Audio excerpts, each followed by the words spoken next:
오늘 4월 6일 토요일 마태복음 24장 1절로 14절 말씀입니다. 마태복음 24장 1절로 14절 말씀.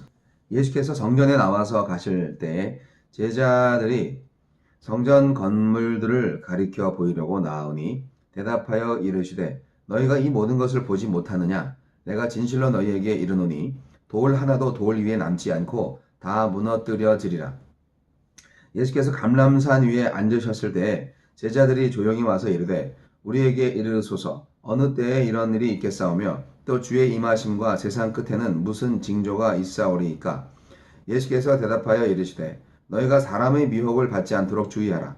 많은 사람이 내 이름으로 와서 이르되 나는 그리스도라 하여 많은 사람을 미혹하리라. 난리와 난리 소문을 듣겠으나 너희는 삼가 두려워하지 말라. 이런 일이 있어야 하되 아직 끝은 아니니라. 민족이 민족을 나라가 나라를 대적하여 일어나겠고 곳곳에 기근과 지진이 있으리니 이 모든 것은 재난의 시작이니라. 그때에 사람들이 너희를 환난에 넘겨주겠으며 너희를 죽이리니 너희가 내 이름 때문에 모든 민족에게 미움을 받으리라. 그때 많은 사람이 실족하게 되어 서로 잡아주고 서로 미워하겠으며 거짓 선지자가 많이 일어나 많은 사람을 미혹하겠으며 불법이 성함으로 많은 사람의 사랑이 식어지리라. 그러나 끝까지 견디는 자는 구원을 얻으리라. 이 천국 복음이 모든 민족에게 증언되기 위하여 온 세상에 전파되리니 그제야 끝이 오리라. 아멘. 자, 오늘은 종말의 징조, 종말을 대하는 성도의 자세.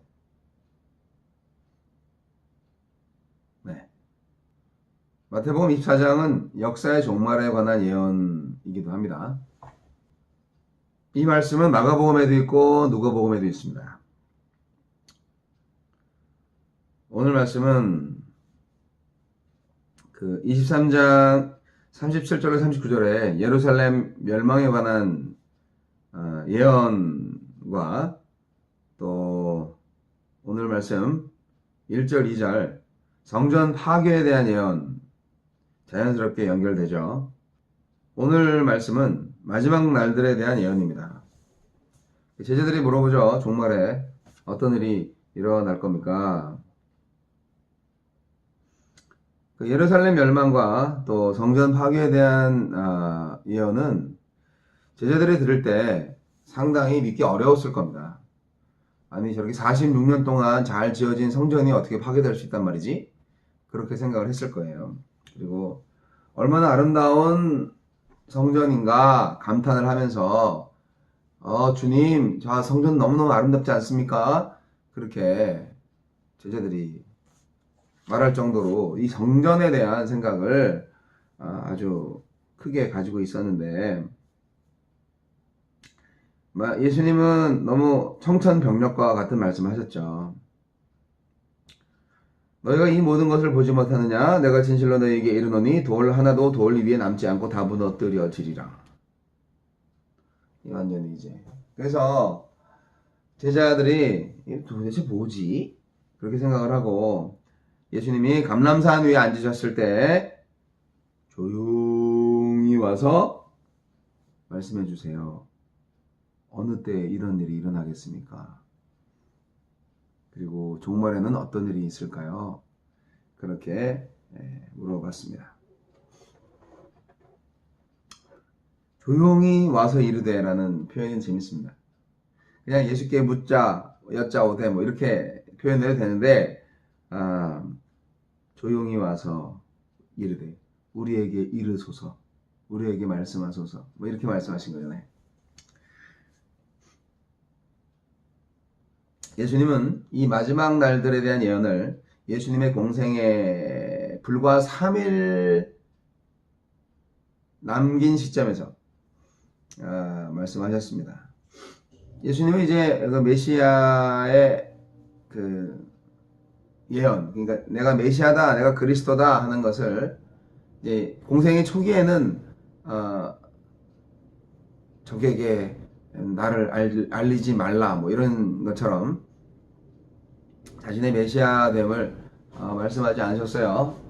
다 말씀을 전하기 전에 이제 잡혀서 엉망이 되면 안 되니까 할 말씀 다 하시고 그리고 이제 확실히 마지막 때에는 이제 본인이 누구인지를 선포하시는 거죠. 그래서 이 메시아로서의 어떤 공적인 신분, 그리고 어떤 내가 하나님이다 라는 그런 선포를 이제 하는 겁니다. 그래서 이제 대적들이 아주 난리가 났죠. 음모를 꾸미고 그냥 핍박을 하고 있죠. 근데 그런 모든 시험들을 다 정면으로 받아냅니다. 예수님께서. 이제 예수님은 좀 있으면 이제 십자가에 달려 죽으실 텐데 제자들한테 설명을 하십니다. 앞으로 되어질 일에 대해서.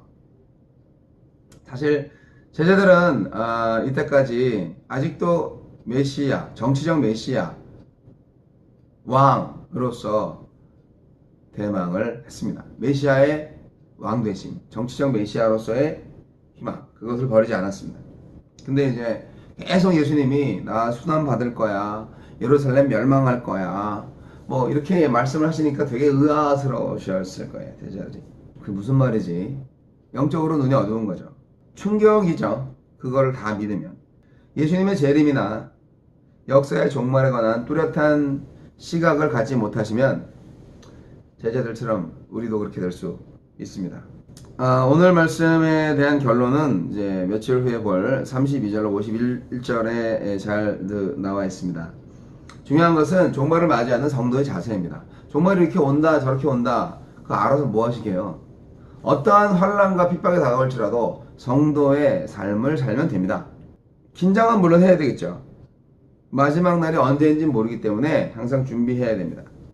이 끝날의 징조, 종말의 징조는 사실 오늘날의 모든 게 다 있습니다. 제자들이 세상 끝날에 어떤 일이 일어나겠습니까? 이게 물어봤을 때 예수님이 말씀하십니다.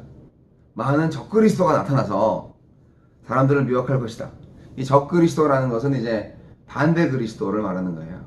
그리스도처럼 보여지면서 마귀라는 거죠. 적그리스도. 5절에 많은 사람이 내 이름으로 와서 말하기를 나는 그리스도라고 하면서 많은 사람들을 미혹할 것이다 말씀하셨는데, 적그리스도는 나와서 예수님처럼 슬그머니 이렇게 민중 속으로 들어오지 않아요. 나 도깨비 같이 아주 유명하게 나와요. 그게 이제 적그리스도예요. 근데 살짝 십자가 진리는 없어져요.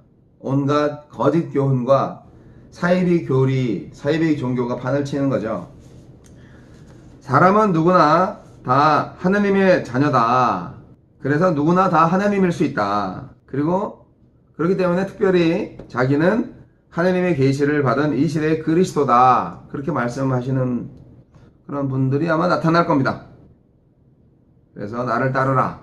근데 우리는 속지 말아야 됩니다. 사람은 누구도 하나님일 수 없습니다.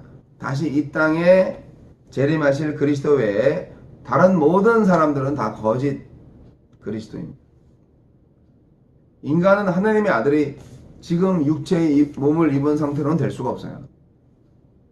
우리나라에도 많은 이단들이 있죠.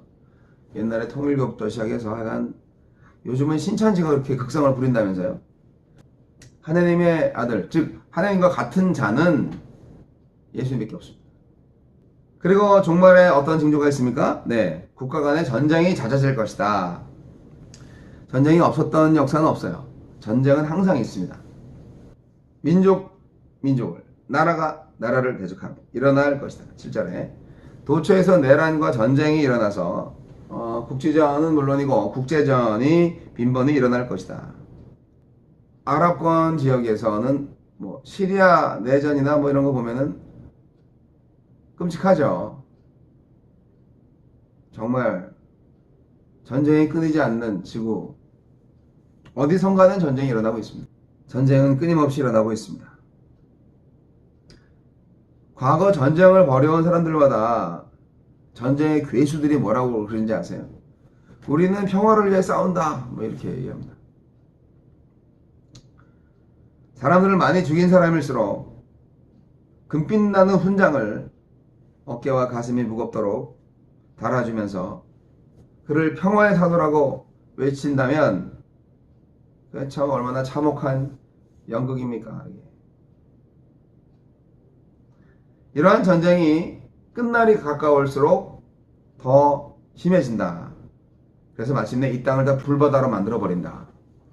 그런 예수님의 엄청난 말씀이십니다. 그리고 세 번째로 또 신자들이 핍박을 받게 될 것이다. 그렇게 말씀하십니다. 이 말씀을 들으면 참 우리도 겁나는데요. 9절에 그때의 사람들이 너희를 환란에 넘겨주겠으며 너희를 죽이게 될 것이다. 디모데후서 3장 22절 말씀 보면 참으로 진리대로 사는 사람은 시대를 막론하고 다른 사람들한테 박해를 받게 마련이다. 말씀하셨습니다. 참된 진리는 언제나 이 세상과 야합을 하지 않고 그들을 고발하기 때문에 그렇습니다. 이제 종말이 다가올수록 이런 일이 더 심해지겠죠. 온갖 술수와 거짓과 막 이런 것들이 막 많아지면서 상대적으로 진리는 버림을 받게 되고 또 그것을 추종하는 사람들은 아주 바보같이 될 것입니다. 그래서 기독교인들은 박해를 피해 다닐 수밖에 없습니다. 사실 역사적으로 진리를 정말 외치는 사람들은 어느 시대나 그렇게 도망다니고 잡혀 죽고 고문당하고 그랬습니다. 진리의 사람들은 광야와 산과 동굴과 땅굴로 헤매어 다녔고 그러다가 붙잡혀서 결박을 당한 채 마침내 돌에 맞아 죽고 톱질을 당하고 칼에 잘려 죽어갔다고 히브리서 11장 36절로 38절은 말하고 있습니다. 과거뿐 아니라 장차 미래에도 이렇듯이 진리의 사람들은 또 그렇게 죽어갈 것입니다. 끝날에 가까울수록 그런 일이 더 심해질 것입니다. 그러나 여러분, 우리는 두려워할 필요가 없습니다. 핍박과 환난 그리고 심지어 죽음까지도 달게 받아야 됩니다. 사실상 진리를 위한 순교자들의 죽음이야말로 죄 많은 세상을 구원하는 길이기 때문입니다. 순교자의 피 위에 교회가 세워졌다는 거 인정하시죠? 사랑하는 성도 여러분, 세상 끝날이 이르면 앞에서 말씀드린 것과 같이 많은 선지자가 일어나서 사람들을 미혹하고 불법이 성행해서 많은 사람의 사랑이 식어질 것입니다. 여기저기에 기근과 지진 같은 천재지변도 일어나고요. 전쟁도 많이 일어납니다. 알고 보면 이런 모든 것들이 다 말세의 징조들입니다. 적그리스도가 일어나서 진리를 어지럽게 만들고 도처에서 전쟁이 일어나서 무수한 사람들이 살상을 당하고 수많은 그리스도인들이 박해를 당하며 죽어가는 상태, 이런 날이 옵니다. 아니 이미 온 것 같아요. 오래전부터 그런 일들을 체험하고 있지 않습니까? 여러분, 지금은 말세 종말의 시대입니다. 하나님의 인내가 바닥이 나기 전까지 우리는 빨리 한 사람이라도 더 복음을 알고 하나님을 따를 수 있도록 기도해야 하겠습니다. 우리가 어찌 깨어 있어 그분의 오심을 준비해야 되는지 알만하지 않습니까? 여러분, 마귀는 우는 사자같이 으르렁거리면서 삼킬 자를 찾고 있는데 우리는 이 현세적인 삶에 취해서 곧 오실 예수님을 소망하지 않고 거짓과 타협하고 그냥 좋은 게 좋은 거지 뭐 그렇게 살고 있지 않나 돌아보아야 봅니다. 진리를 따라 산다는 것은 참 용기가 필요합니다. 진리를 따른다는 것은 어쨌거나 역사를 막론하고 모든 시대에 있어서 진리를 싫어하는 사람들이 있기 때문에 핍박을 당하게 되어 있습니다. 어떠한 경우로도 우리가 정직을 행하고 진리를 말할 때 핍박을 당연히 받는다. 이상하지 않다. 그렇게 생각을 하시고 오늘도 말세를 살아가는 하느님의 교회, 올바른 성도의 인생 새롭게 시작하시기 바랍니다. 아직 말세는 확실하게 오진 않았습니다. 왜냐하면 이 천국 복음이 모든 민족에게 증언되기 위하여 온 세상에 전파되리니 그제야 끝이 오리라. 14절에 말씀하고 있잖아요. 아직도 복음을 한 번도 듣지 못한 미전도 종족이 200~300개 있다고 합니다. 여하튼 예수 그리스도의 복음이 다 전해질 날이 얼마 남지 않았습니다. 오늘도 예수 이름으로 승리하시고 예수 믿고 정직하게 사시기 바랍니다. 우리는 진리의 백성, 진리의 교회입니다. 할렐루야. 좋으신 하나님, 말세지말에 많은 징조들이 있습니다. 오 주여, 끝까지 견디게 하옵소서. 혹은 핍박과 환난을 당할 수 있습니다. 그러나 그 모든 것은 하나님의 뜻을 이루기 위한 것이고 하나님의 영광을 위한 것이고 불신자들을 하나님의 품으로 돌아오게 하는 그러한 일인 줄로 믿습니다.